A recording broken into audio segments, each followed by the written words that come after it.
Good morning, and welcome to the home of Unitarian Universalism in Central Washington. If you are a visitor this morning, we are so glad that you're here. We welcome every person of goodwill, just as you are, whomever you love, whatever body you inhabit, whatever your age, you are welcome here. We invite everyone to join us at our social hour here or in the Zoom room after the service. Now, let's all turn to the cameras and wave hello to our friends on Zoom. And for those folks on Zoom, you will find the order of service in the chat.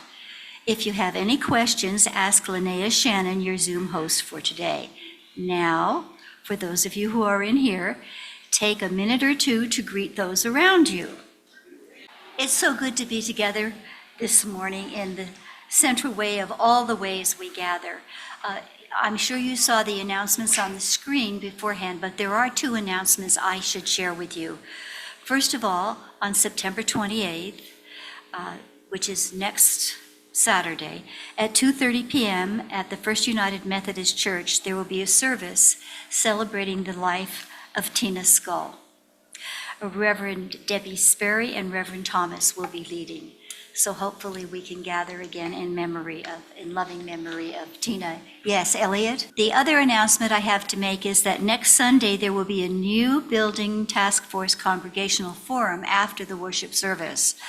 The forum will share information about and obtain your feedback on the search for a new church home. In beautiful East Wenatchee, Washington, and we gather on the homeland of the Pisquosa, where they lived for generations upon generations as stewards of this land. They still live here, practicing tribal traditions at all levels of culture, through mutually held customs and beliefs of tribal philosophy, folklore, religious activity, and political structure. The Pisquosa and the other tribes and bands of the Colville Confederated Tribes continually work to retain the knowledge necessary for their traditional life and to maintain a close attachment to and their relationship with their ancestral lands and the earth. The songs sung by their ancestors in mat lodges on the banks of the rivers and lakes are still sung at winter dances and during stick games today. Songs and prayers accompanied the feasts for first roots, the first salmon, and the first berry each year. Their children are still taught stories about Coyote the Trickster, Two Bears, and Singing Salmon. Hunting, fishing, and gathering practices are passed on to generations. Digging camas and bitter roots in the spring, hunting for deer and gathering huckleberries in the mountains in the late summer. The annual cleaning and decoration of the groves of their ancestors. This very weekend, the area's indigenous people are gathering at a camp in the Cascades to pick huckleberries, tell stories, and share language, weaving, and beading skills. We can support indigenous people in many ways. Go to the welcome page on the CUF website, which will lead you to links to information about indigenous rights, reparations, and indigenous advocacy organizations.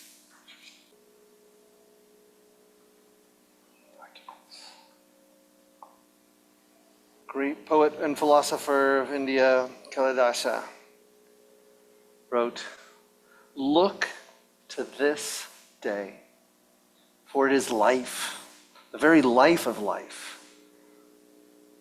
In the brief course of all the verities and realities of your existence, here in this day is the bliss of growth, the glory of action, the splendor of beauty. Yesterday is but a dream, tomorrow is only a vision, but today, well lived, makes every yesterday a dream of happiness, and every tomorrow a vision of hope. Look well then to this day and this gathering." A flame within a chalice is a primary symbol of the Unitarian Universalist faith tradition. The lighting of a chalice symbolizes our gathering to affirm our values and faith. If you are joining by video, please light your own chalice as we kindle this sacred flame. Please rise to join with me as willing and able and speak these words in unison. We gather this hour as people of faith with joys and sorrows, gifts and needs. We light this beacon of hope, sign of our quest for truth and meaning in celebration of the life we share together. Now, I see Claudia there, ready to hear the story or to hear what it is. If there are other children, if you'd like to come up to the front, that would be a nice idea, but you don't have to, because there's so many of us here who are children at heart.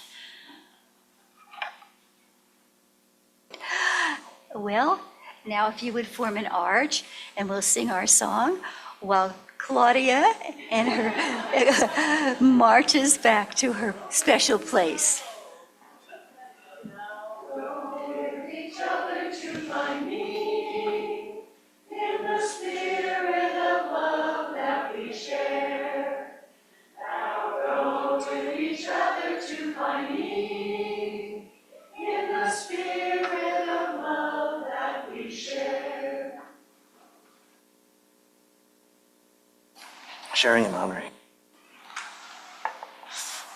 It's not written in your order of service, but we're doing sharing and honoring now. This is the time in our service that we set aside in reverence and honor to mark events that have impacted us in a deep and personal way. This is a time of reverence, of care, of intention, because we are all responsible for the caring ministry of this congregation. Throughout the month, our pastoral care team works to encourage and coordinate the work of our caring ministry for one another and all that come within our circles. Today, Mary Masden is the pastoral care representative on duty. Where's Mary? Oh, back there. Please seek her out if you need to speak with someone about either your own personal needs or how to help others in this congregation. In this time, we can share something of significance in our lives. We have a responsibility to only share what we have been given permission to share and to support each other in the sharing, and always the responsibility to keep our remarks short. The sharing and honoring is a door that we open to each other to allow for further connection.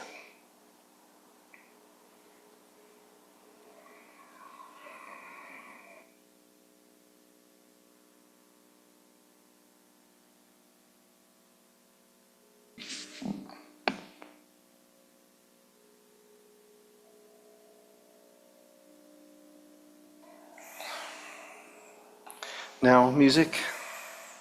After the music, there will be a time of silence for silent prayer or meditation.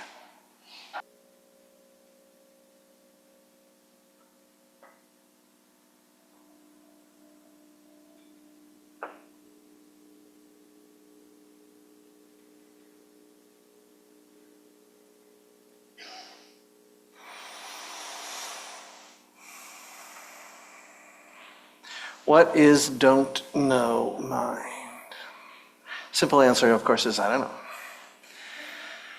Stephen Mitchell, scholar, poet, translator, tells a story that once on a Thursday evening after the Dharma talk in the Cambridge Zen Center, a young woman asked the Zen teacher, Seung Shun Soen-sa, what is the true way for women?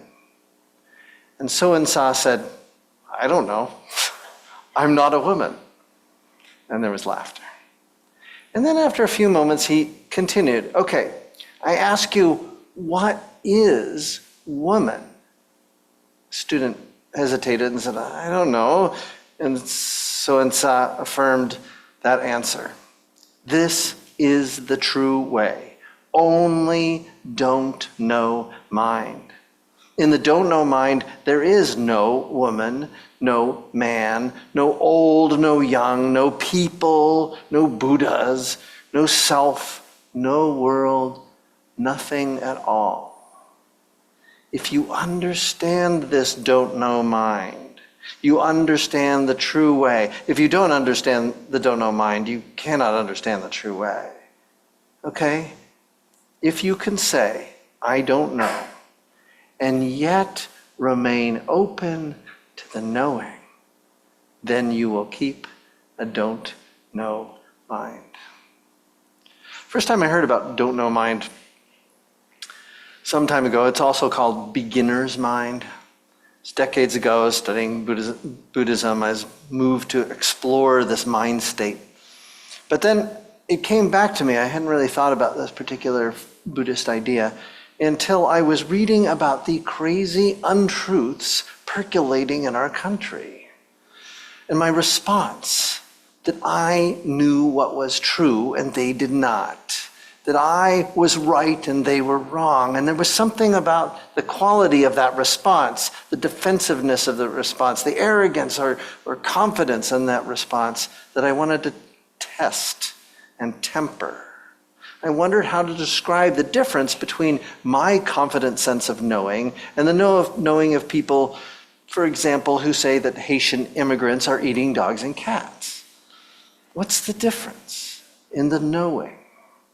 And before I confronted those and sorted out this difference between lies and conspiracies directly, I decided to speak about the underlying spiritual mindset that is essential for dealing with knowledge and knowing in this world. And it requires a healthy admission of unknowing. This tempering of knowledge is affirmed in Buddhism and Hinduism and Islam, in the children's book this morning, even in the disciplines of science, to admit the limits of our knowledge and the ways in which knowledge will fall short over and over. Don't know mind or beginner's mind is really part of Zen. It's a Japanese tradition, but it came from what in China was called Chan Buddhism. It began with the teachings of the monk Bodhidharma in the 5th century. At that time, Buddhism in China was primarily intellectual. It was all about study. It was all about memorizing the Buddhist sutras and arguing over them. It was more about scholarship than practice. And its cultural mode was more about establishing social norms and maintaining the established political order than it was about awakening individuals and changing individual lives. The teacher Bodhidharma focused on the practice of Zen meditation so that people would experience the Buddha's insights directly rather than learning about the teaching. The core idea is that we are not all Buddhas. We're not all totally awakened, but we all have the seeds of Buddha Chitta, or the awakened mind in us, and we need to nurture those seeds. And they are not nurtured by ideas, words, and knowledge. Practice, in Japanese called Shoshin, beginner's mind, acts as a counter to the hubris and the closed-mindedness that's associated with knowing something and being certain, becoming an expert. I love that little book by Annie DeFranco. It's an ancient insight that beyond all the things, there's all these things we know, and we know these things, and they matter, and they're part of the texture and quality of our life. But beneath all of that, things that we know, even about ourselves, is just our being, the knowing, the quality of being present with things. In Spanish, there's 2 verbs for knowing. In English, it's just 1 word for knowing. In Spanish, we have 2 different words for knowing. There's saber and conocer. To know something, saber, yo sé, for example, yo sé Chelan, the town. I know about that town. I can find it on a map. I know something about some of the people who have lived there. I have never been there before. So I can say, I know Chelan. Yo sé Chelan. But there's a deeper kind of knowing, much more intimate kind of knowing, which is conocer. And that's when you meet someone. Nos conocemos. We know each other. We've met each other. We've seen each other face to face. If I had gone to Chelan, if I ever, someday I'll drive up there and see little shops and see what it looks like on the lake. When you encounter something directly, then you know it. You know it. But in Buddhism, there's this deeper level of knowing. Not just saber, not just conocer, but a presence with something, a reality, a more intimate kind of knowing. It's paradoxically called not knowing. There's a saying in Zen, not knowing is the most intimate of all. There's really no word in English or Spanish to describe this state of being, this way of being with other things. Prajna is an ancient Hindu Sanskrit term for it. Wisdom. To be awake and totally present with the absolute reality of something, unclouded by words, unclouded by ideas, just present. I feel one of the most common experiences that I've encountered with other people is like a sunset, where you just are all moved into silence, looking at those colors. You might say, ooh or ah, but it's when you go beyond even that and you're just filled with the presence of the light changing and the shifting and the clouds and the mountains, and they're all there and you are there and you're all one present harmony, wholeness. You are the knowing that's beyond all the things that you can know. From kindergarten to grad school, I've been stuffed with knowledge. I like learning stuff. But it's not always accurate. It's not always useful. It's not always correct. To listen to reality, to be open to reality, and to know that your knowledge does not always capture it is an essential spiritual discipline. In the 1400s in Christianity, there was a guy who wrote, we assume it was a male, monk, wrote a book called The Cloud of Unknowing.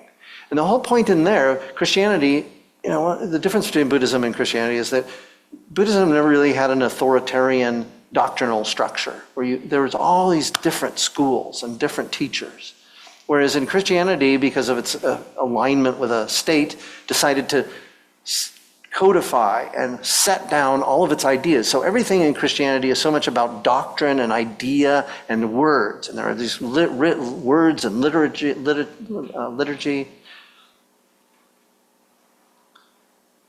And then this mystic, we assume was in a monastery, began to talk about something else. And it's not about the doctrines, and it's not about the creed, and it's not about the words. He was talking about being present with the holy, with God. And he pointed out that God, one of my favorite theological phrases is, if you can put it in your head, it's too small to be God.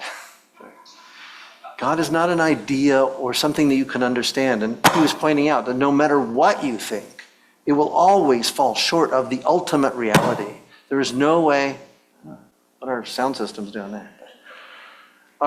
There is no way to capture that utter mystery of the creation and the shaping and the moving of everything, of all the details of our lives. It's always slipping beyond us, always bigger than anything we can say. And we encounter this over and over again when we encounter death, and it's unexpected. And we wonder, why did this happen? We want to understand it. We want to figure out how it happened and what we could do about it. I was reading a story about a doctor who suddenly had a heart attack. And she was like, how does this happen? She's running every day. She's eating all the right food. She's doing all the things she tells everyone else to do. And then she just hadn't been paying attention to what was going on in her deepest bloodstream. And then something went wrong. And we don't really know for absolute certainty how to prevent any of those illnesses and diseases. One of the biggest things that we've learned about through COVID was we may understand viruses, but we don't really understand why a virus interacts differently with one person than with another. And it's ultimately a mystery. We're living, we keep trying to find more knowledge because it's useful. We keep trying to find more knowledge because it's powerful. But to live well in this world, as a human being, you have to admit that you don't know everything, that you can't know everything, and that even the stuff that you know may be wrong. And then let go of the knowing and go to the openness to reality itself. To be present with the wonder. To be present with the fear and the sorrow and the grief.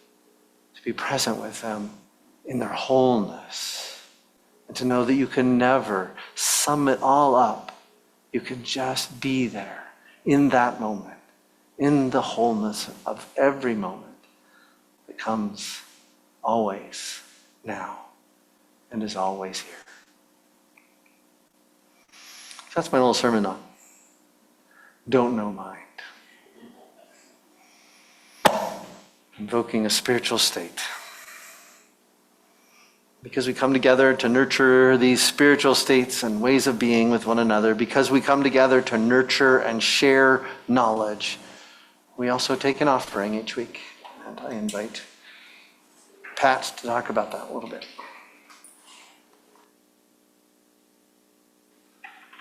It's time for the offertory. The offertory is an ancient element of worship. Giving, regardless of amount, is a spiritual practice that expresses our thankfulness and generosity. We live these values and abundance.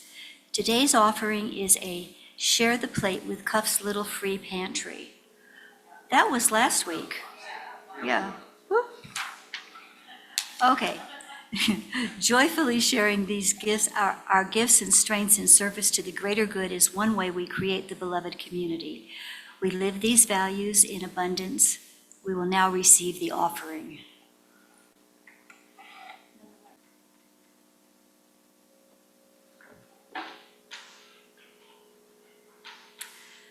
We are blessed by the practice of generosity. May your gifts make a difference in our communities through whatever it is that we offer in terms of ministries for our church. To question is to know that we don't know enough. May the blessing of the don't know mind, of the beginner's mind, open us always and always to the sources of love and justice, of peace and truth that bind us to all human beings and bring us more into harmony and wholeness and well-being. So may it be. Amen.